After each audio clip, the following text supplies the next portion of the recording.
আসসালামু আলাইকুম। কলা হচ্ছে পুষ্টিগুণের ভাণ্ডার, হোক সেটা কাঁচা বা পাকা। আমরা অনেকেই কম বেশি কলা খেতে পছন্দ করি। কলায় রয়েছে প্রোটিন এবং 6 ধরনের ভিটামিন, যা রক্তে শর্করা গঠনে কাজ করে। এছাড়া ম্যাগনেসিয়াম ও ক্যালসিয়াম রয়েছে, যা আমাদের স্মৃতিশক্তি বাড়ায়। আয়রন ও ফাইবার পাকা কলাতে রয়েছে, এর জন্য কোষ্ঠকাঠিন্য দূর করে। তাছাড়াও বিভিন্ন ধরনের মিনারেলস আছে। একটা মিডিয়াম সাইজের কলাতে রয়েছে 110 ক্যালোরি।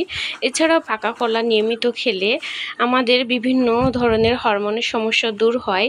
আর কলা গাছ একবার লাগালে অনেক দিন থাকে, এই যেমন একটা থেকে অনেকগুলো গাছ হয়ে যায়। আমি আমার বাড়ি করার শুরুতে 2 কর্নারে কলা গাছ লাগিয়েছিলাম। আমার একটা কলা গাছ থেকে অনেকগুলো কলা গাছ হয়ে গেছে, আর সারা মাসই কলা থাকে। কাঁচা পাকা কলা সবসময় খেতে পারি।